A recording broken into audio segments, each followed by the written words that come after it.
everyone, Sam Schaefer here with Sam Schaefer Numismatics, your Indianapolis rare coin specialist. And today I am featuring a new episode of my web series, Coin Mythbusters. Today we are talking about the subject of coin dipping. Now this is an interesting term, and some of you are going to be very familiar with it if you've been around the hobby for a while, and some folks here that are not well versed in numismatics are probably wondering what the heck is dipping. Well, it refers to placing a coin into a substance that will essentially strip any toning that the coin has on it. Now, dipping has a lot of myths associated with it, and it's a procedure and process that is somewhat secretive amongst the dealer community, and a big reason for that is because there's so much drama that happens, when it gets brought up, for instance, in coin forums.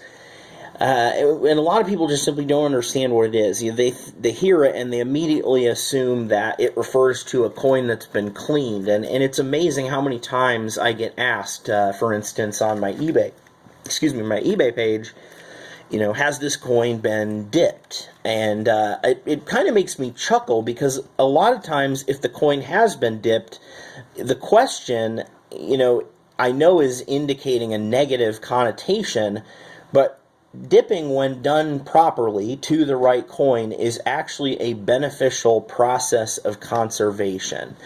And I think this episode will hit on a number of topics in numismatics, and the primary one, of course, being the topic of cleaning. And this is one of the strange nuances about cleaning.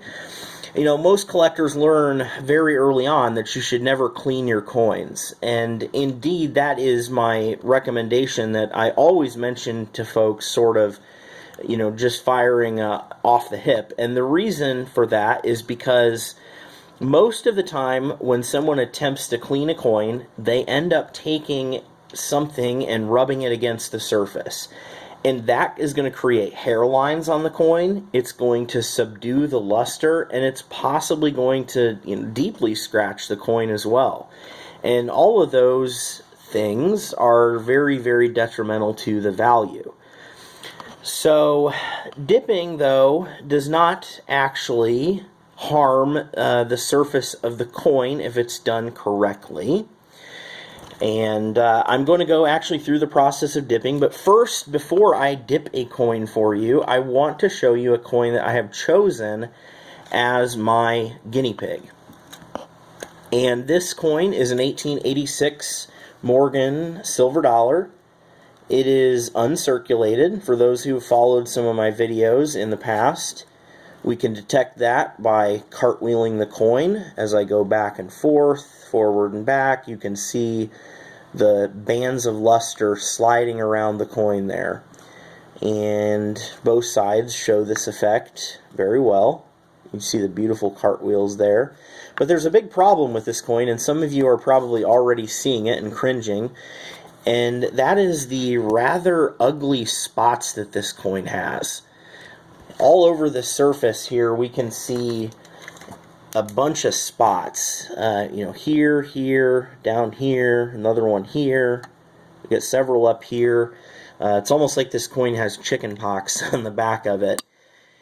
And what happened with this coin is actually it was purchased in an old 2x2, and the plastic sleeve that is in the 2x2, or the window, had a couple spots where it had been punctured at one point, and that had allowed air and moisture and whatever environmental effects to get into the 2x2, and the coin began toning. And toning is a natural process that simply happens to silver coins. As they're exposed to the atmosphere, they will tone, they will change colors. And a lot of collectors don't like this, especially on Morgan dollars. I mean, these are coins that most collectors prefer to be blast white, so you can really see the amazing luster that these coins have.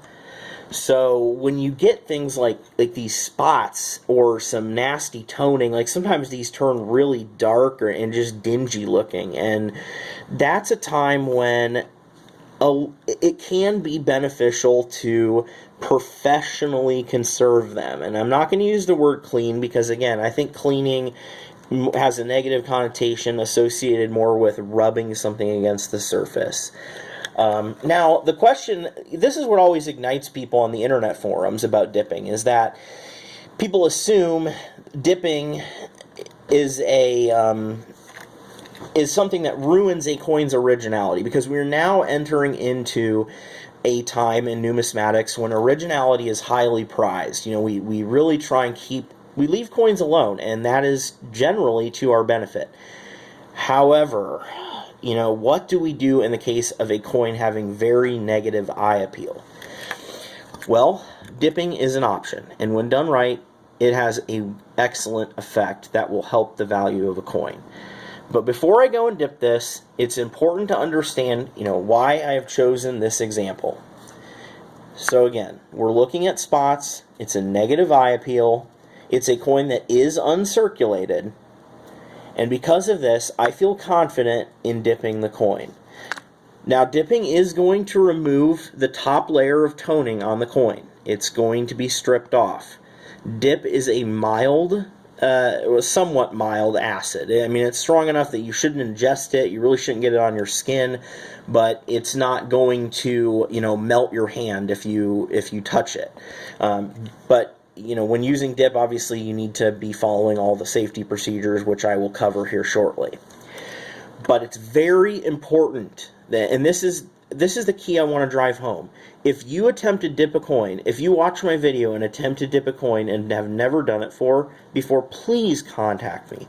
Because most collectors, upon finding out about coin dipping, see it as in such an amazing way, and they think that it can transform all their coins into gems, and that's just simply not true. There are many coins, most coins, should be left alone. Dipping can only restore a coin when there's a nice coin underneath.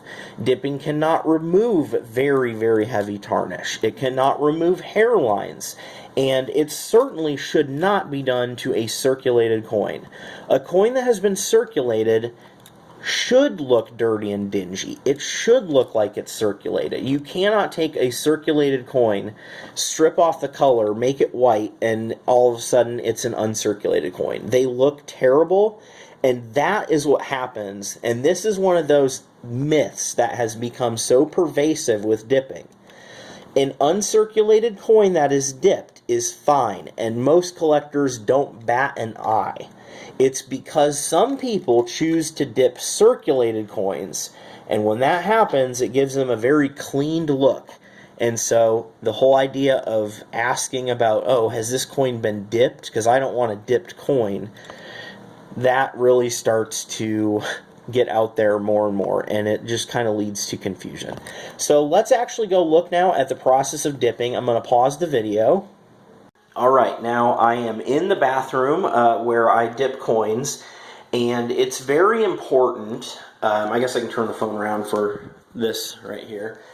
It's very important to always use a place that has ventilation, because, you know, you are dealing with an acid that, you know, it can be a toxic substance, so you don't want to be necessarily inhaling it. So I'm not going to do it for this video, but typically, especially if I'm dipping multiple coins, I am going to want to turn on the ventilation. So what is dip? What does it actually look like? And I will reach down here underneath and pull it out. I use eZest Coin Cleaner, which says for copper, gold, and silver, do not dip copper. It is horrifying that that is on there, because if you dip a collectible copper coin, it's going to turn it bright pink and it'll be ruined forever. But please notice here, danger, harmful or fatal if swallowed, and the vapor is also harmful. So it's very important to, if you're going to do this, to follow all the safety procedures on the back. So please make sure that you are practicing proper dipping procedures. For this educational video, I am not showing the full safety protocol, but you can certainly, and I do recommend that you read through it on the back. But for the purpose of this video, I'm showing just the basic process. Here's a key tool if you're going to dip coins, and that is a body-piercing tongs. You can't really use a regular tongs because they don't hold the coin very well. I've bought some coin tongs in the past, but they're almost senseless to me because a lot of times they'll have like a rubber thing on the end of them, which means that if you hold the coin and put it into the dip, oftentimes there still will be black toning spots on the rim where the plastic spot or the rubber spot was on the tongs. But you can buy these body piercing tongs off eBay or wherever on the internet pretty cheap.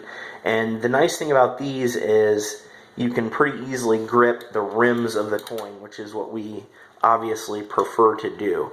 I'm going to put the phone down while I grab the coin here.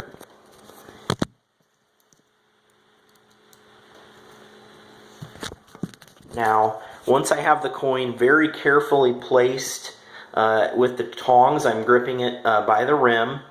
I'm going to go ahead and insert into the cup full of the jewel luster, or the E-Zest here, and I'm going to swish it around, and then we immediately rinse.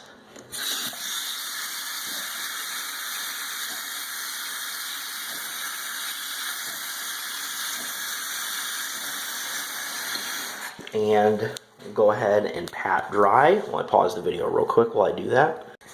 Now, when drying the coins, it's important to just simply press down with the paper towel. It's very bad. Do not do any kind of rubbing across the surface. You only want to press down, because otherwise, the shifting of the paper towel, especially depending on the quality of the paper towel, may leave hairline scratches on the coin, and that is not what we want. Now, we can see all of a sudden, this coin looks much better. No spots. It's blast white. The luster is just booming on it. This is a coin that anyone would look at and say, that's a nice uncirculated Morgan dollar. It doesn't have the hideous spots that it had on it before, but it's been dipped.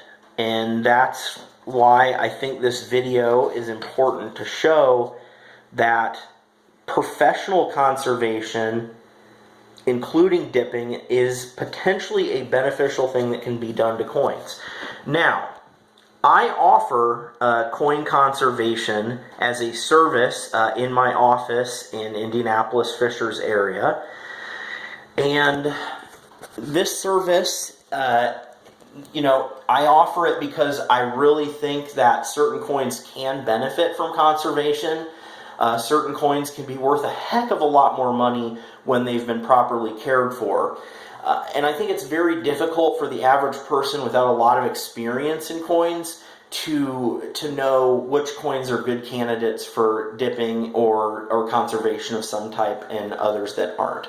So if you have questions specifically about coins and you're in the Indianapolis area and would like to see if any of them would be worth having professionally conserved, I can give you a price breakdown for my services, as well as give you a full analyzation of the coins in your collection and see if any of them would be benefit to properly conserve.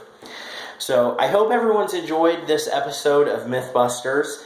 Again, I always appreciate your likes, comments, questions, and I look forward to catching you on the next episode. Happy collecting, everyone, and good luck on the Great American Coin Hunt this week.